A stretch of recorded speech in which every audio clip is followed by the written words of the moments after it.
Hi everyone, this is Syrian Girl reporting for journal New Eastern Outlook.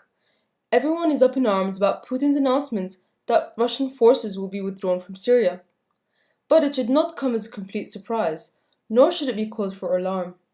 Firstly, the withdrawal is not an extensive one. The Russian Air Force are still going to be flying sorties and bombing ISIS.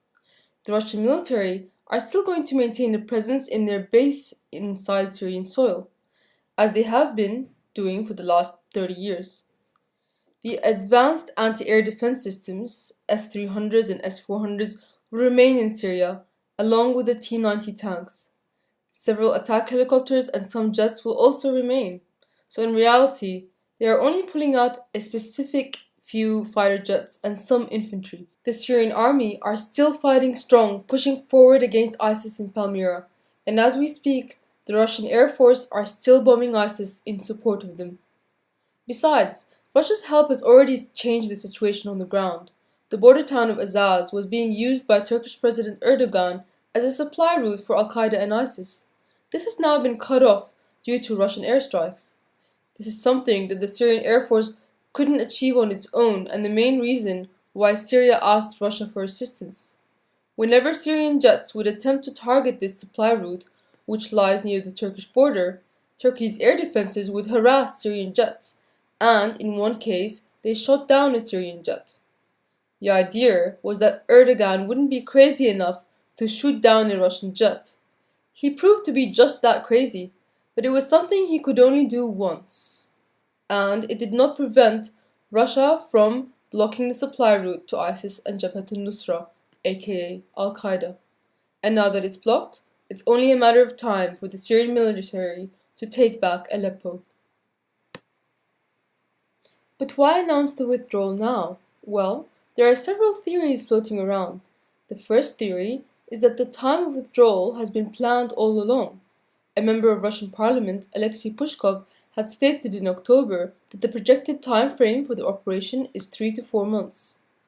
Russians are wary of being bogged down in an expensive long war, like they were in Afghanistan. Since the US is backing Al-Qaeda in Syria, as it did in Afghanistan, the situation looks similar. For this reason, they may have set very strict timelines with very specific objectives.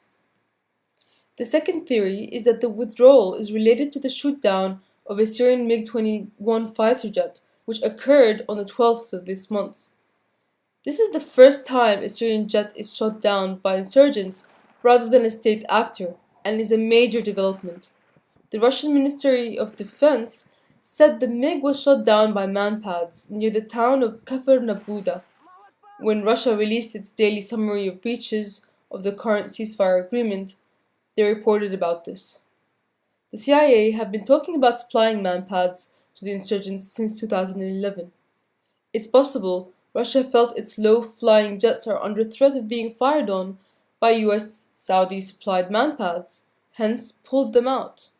On the other hand, some Russian jets are still flying over Syria.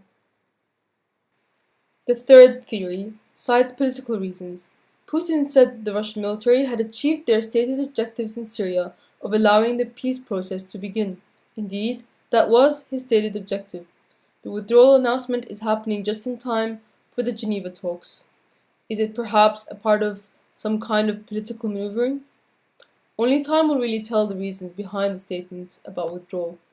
But there is nothing to say that Russia can't come back for another push, and there is no doubt that Syria will never stop resisting.